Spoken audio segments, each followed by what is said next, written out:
recordings, and you will have to answer questions on what you hear. There will be time for you to read the instructions and questions, and you will have a chance to check your work. All the recordings will be played once only. The test is in 4 sections. At the end of the test, you will be given 10 minutes to transfer your answers to an answer sheet. Now turn to Section 1. Section 1. You will hear 2 colleagues, Marcus and Ella, discussing details about the coming office party. First, you have some time to look at questions 1 to 5.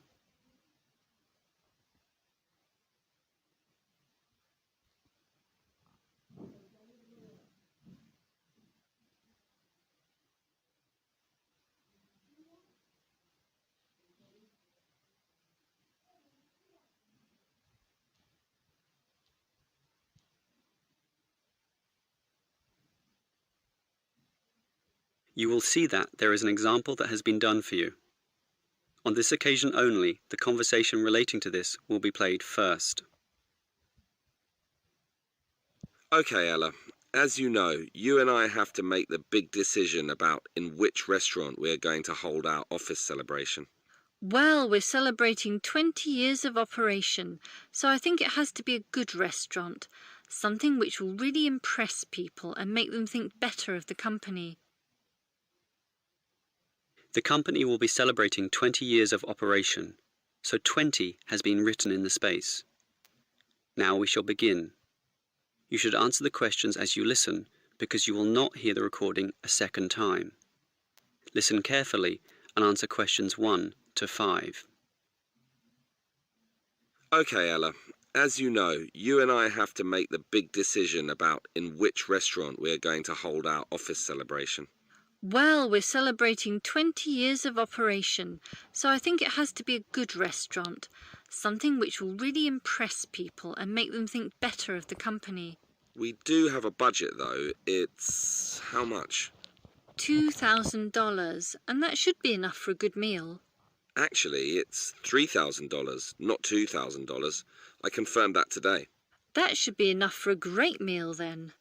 Well, this is a significant milestone. So, should we go for a buffet meal at a local hotel? All you can eat? Something like that? The Chesterfield Hotel has good food. I've eaten there before. Very impressive. Yes, I've got the brochure here. Do you know how much it costs? The full buffet banquet is beyond us, I'm afraid. Yes, but we don't have to get the banquet. They have set meals for cheaper prices. Show me the brochure. What about this? Set meals C is $50 a head, and that's just within our price range. It includes a main meal with prawns, and there's other seafood as well. Look, there's even a seafood platter with crabs, oysters, everything you like. But not everyone likes seafood. Let me see the brochure. Actually, set meal D looks better to me. More meat-based. How much is it? Meal A is $70, B is $60, and so on. So D is even cheaper at $45. Okay, and we could spend the money we save on other things, such as a lottery present or something. The main meal is lamb, and everyone likes that, right? It comes with soup, dessert, coffee, all the frills that you'd expect. What's the soup? Actually, all the meals come with soup. Meal A is lobster soup, B is prawn, C is clam, but ours is chicken. Ah, I like that. Chicken is simple but tasty. All those seafood soups are not nearly as nice. So, why don't we take meal D then? Before you hear the rest of the conversation, you have some time to look at questions 6 to 10.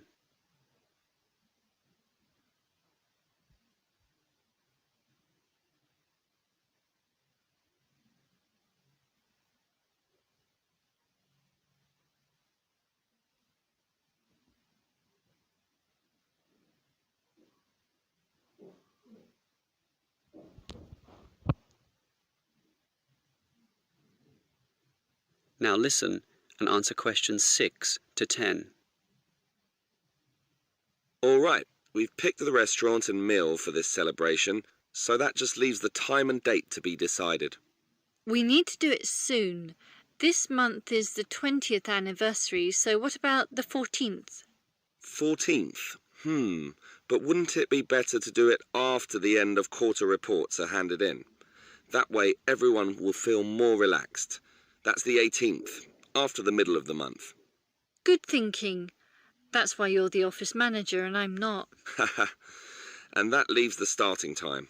After work, but not too late, right? Well, any time is fine, I should think. 7 p.m, 7:30, 8 p.m. Does it really matter? Not too late, though. 8 p.m. is too late. 7 p.m. might be too early for those submitting the end-of-day accounts. Split the difference then, take the middle time. That will please everyone. Sounds fine by me. Let's do that then. Now, that leaves the minor details, you know, about clothes and what to bring and... Clothes?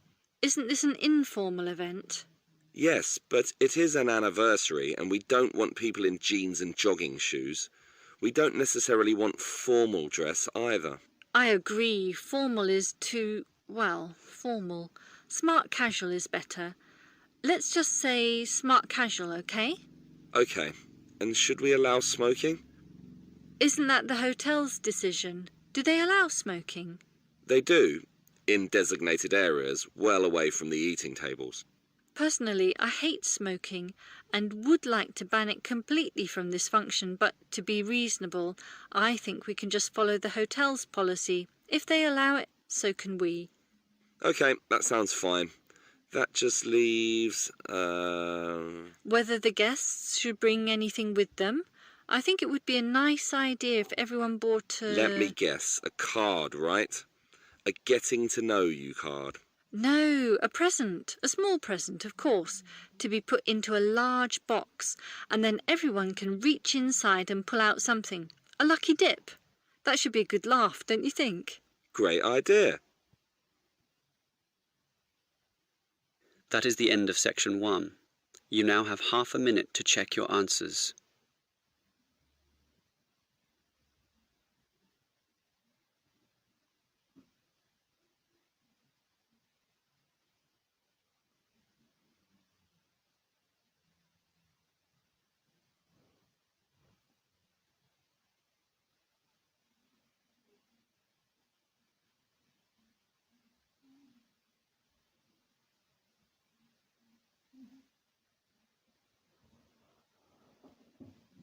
Now turn to section 2.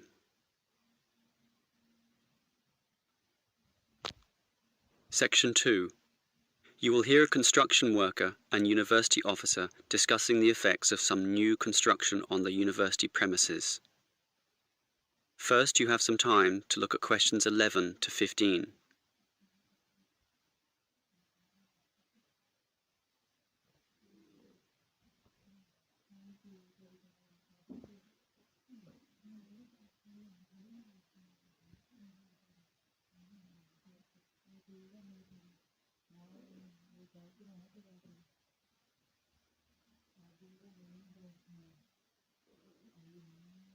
Now listen carefully and answer questions 11 to 15.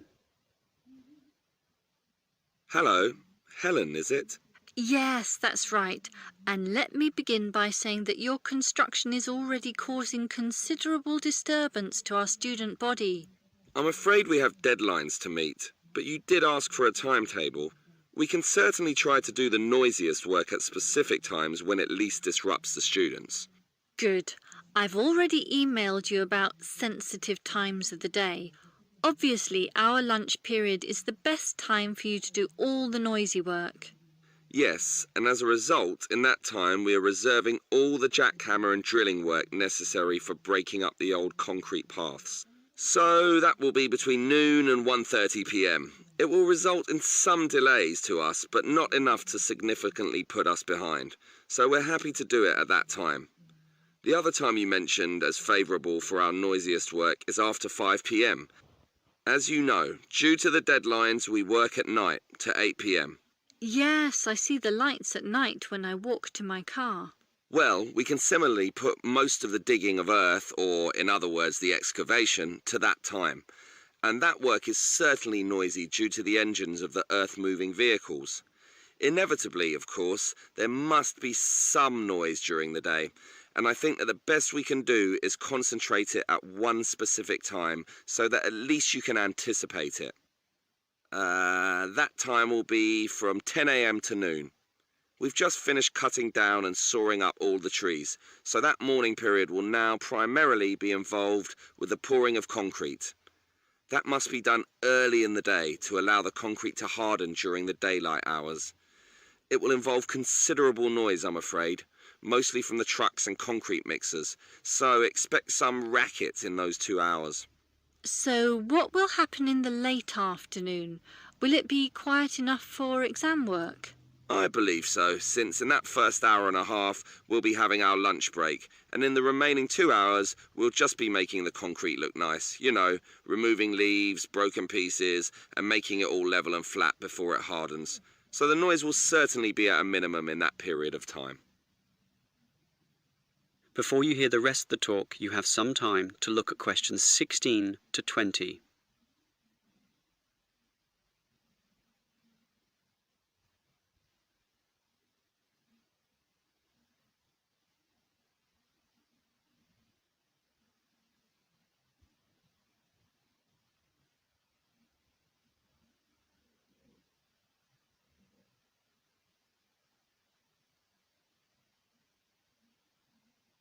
Now listen and answer questions 16 to 20.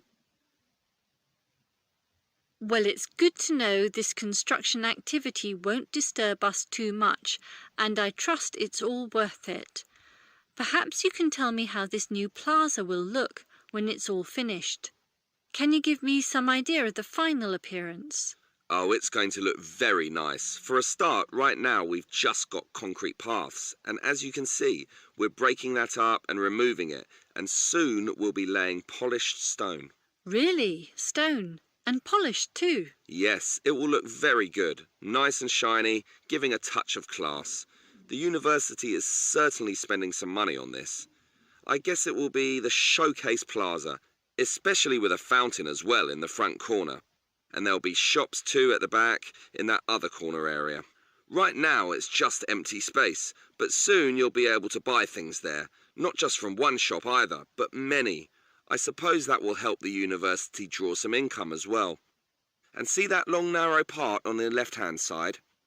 We had planned to put seating there, but we soon realised that wasn't such a good idea. We thought about a coffee shop, but finally decided that it would be better to have a garden, since there's so much natural sunlight around that area, so that's what we're doing.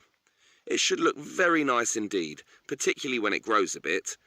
And after some thought, it was decided to put the seating in the centre of the plaza, since being right in the middle allows everyone to be seen, and everyone to see everything, creating a very fun atmosphere. Along those same lines, that is, in order to create a better atmosphere, we're changing the facade of the buildings facing into the plaza.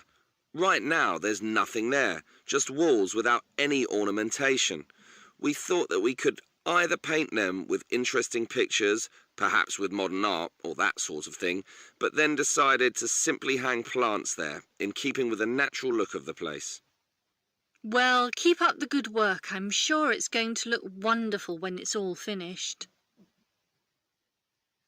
That is the end of section 2. You now have half a minute to check your answers.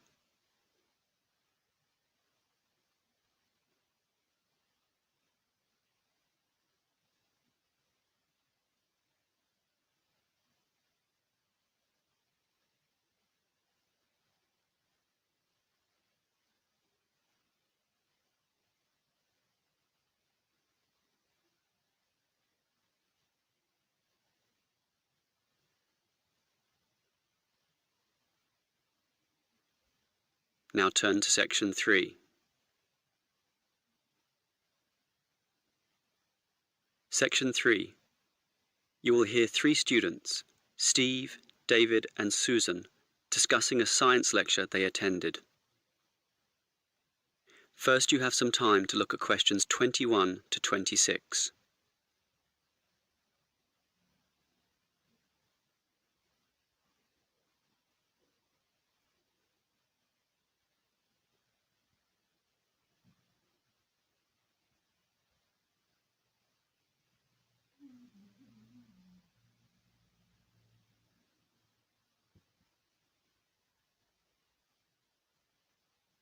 Now listen carefully and answer questions 21 to 26.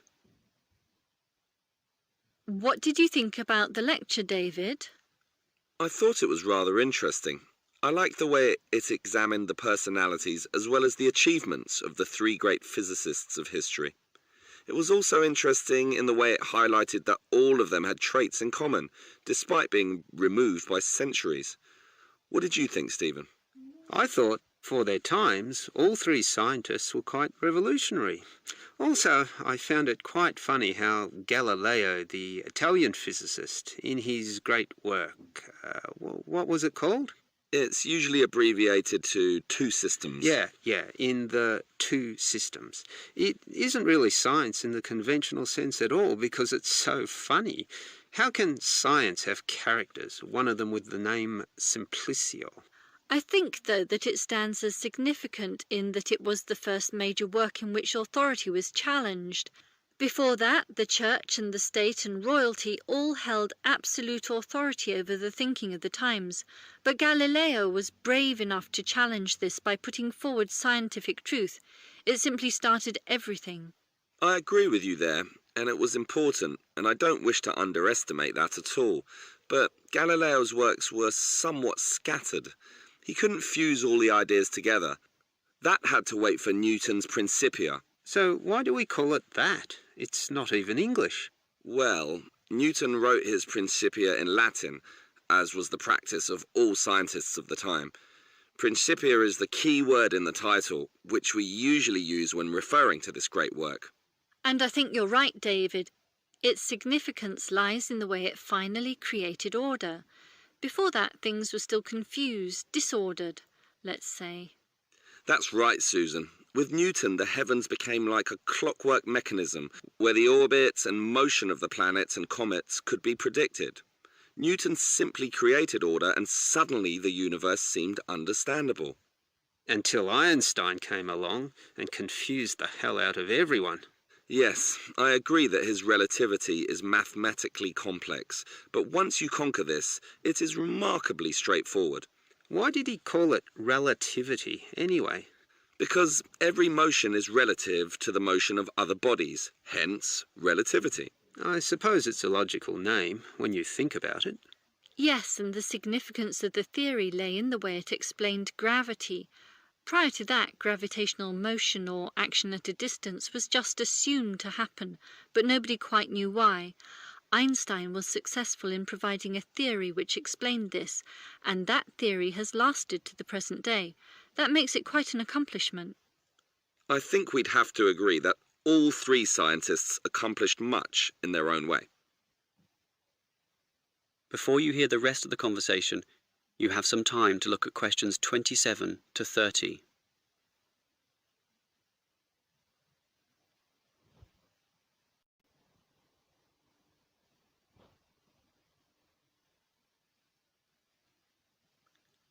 Now listen and answer questions 27 to 30.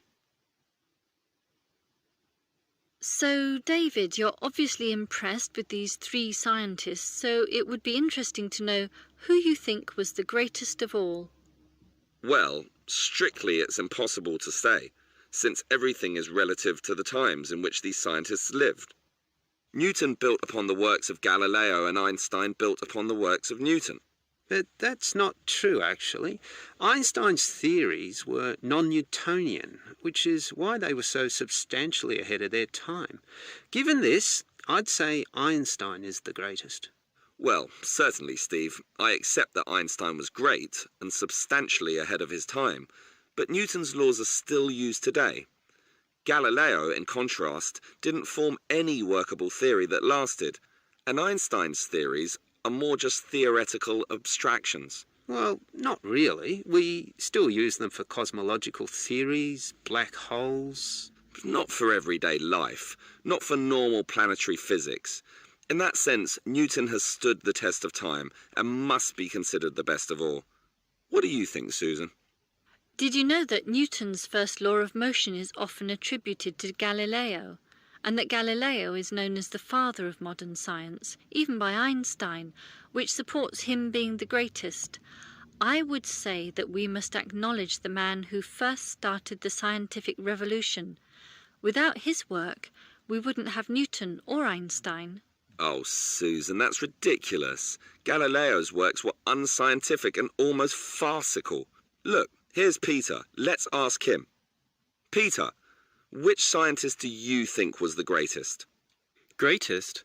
Ah, the old argument. Einstein is the conventional answer, but when it comes down to it, no one quite knows what his theories really mean. Newtonian physics is at least understandable, so I'll go for him. Yes, there you go. Well, we'll just have to agree to disagree on that one. That is the end of section 3. You now have half a minute to check your answers.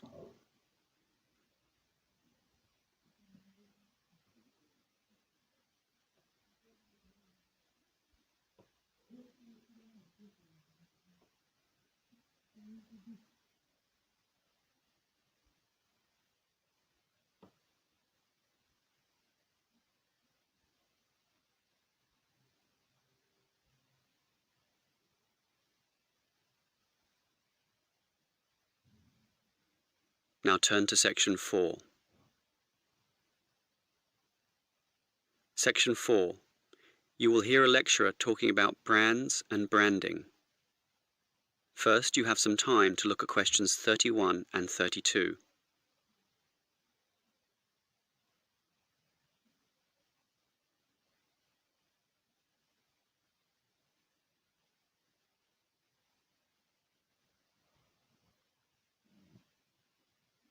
Now listen carefully and answer questions 31 and 32.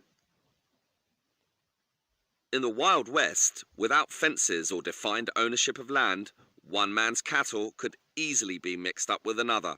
Hence, cattle were branded.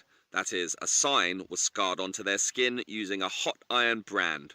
Well, we still use the word today, but in a more general sense.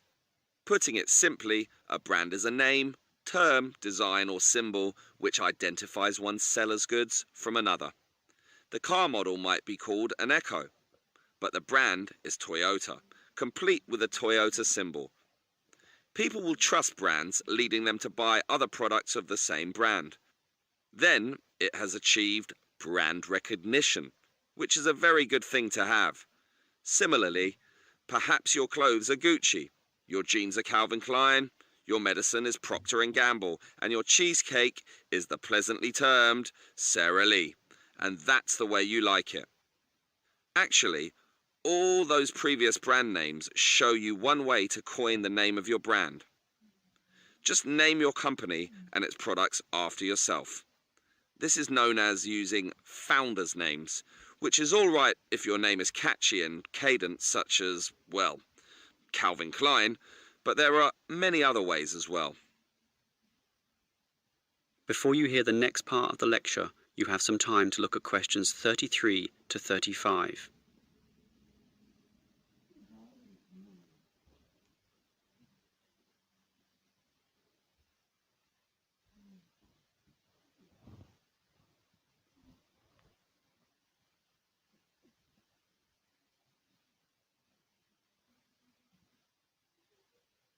Now listen and answer questions 33 to 35. Well, here are some other ways to decide on your new brand name. You could use an acronym such as IBM or AWA, which sounds modern, scientific, and technically proficient. You might also wish to evoke feelings with an evocative name, such as Everest Airlines, where the skies are yours, or Amazon Books, with streams of literature, biggest in the world, or Nike, named after the winged Greek god of victory. Alternatively, you might like to describe your product by using a descriptive brand name, Safe and Sleek Bedding, Ever Alert Security System, and so on. Or you could make it rhyme to be more easily remembered, Reese's Pieces, Faster Pasta, and others. Another method is just to invent a word where none existed before, technically known as a neologism. Names such as Wii, Kodak, or Rolex. And there are more methods as well. Each comes with its own appeal, but ultimately, everyone wants a global brand. Facebook, Pepsi, Nike, a name recognized all around the world. Before you hear the rest of the lecture, you have some time to look at questions 36 to 40.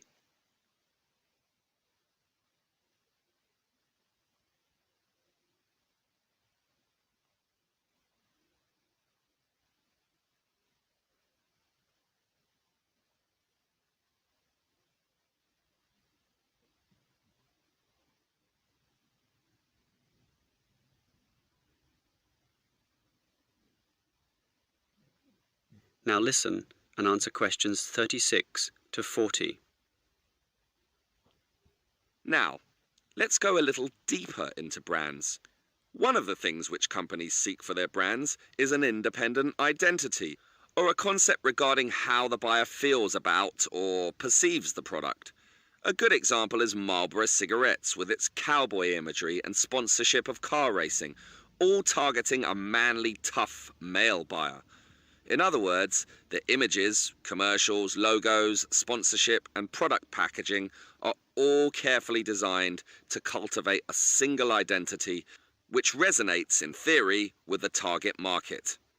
The core element of this is the logo, the visual symbol that represents the brand. So, if, for example, the product is for younger people, say Nike jogging shoes, the catch cry is, "Just do it," and high-profile athletes appear in all their advertisements.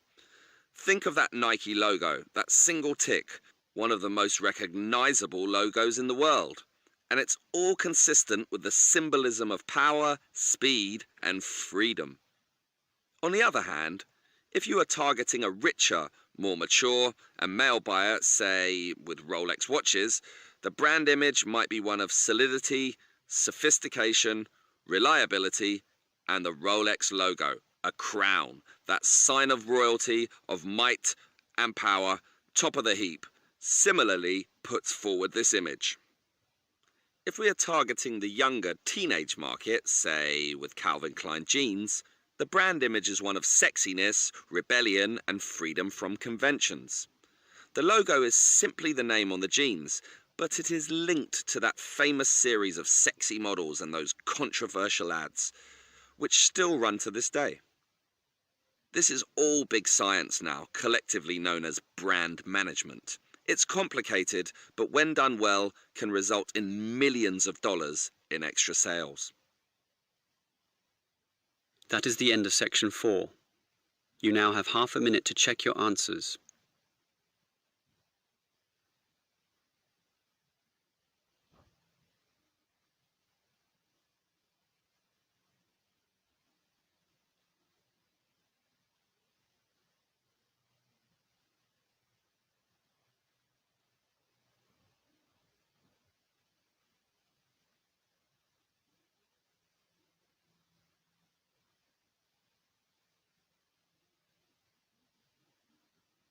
That is the end of the listening test.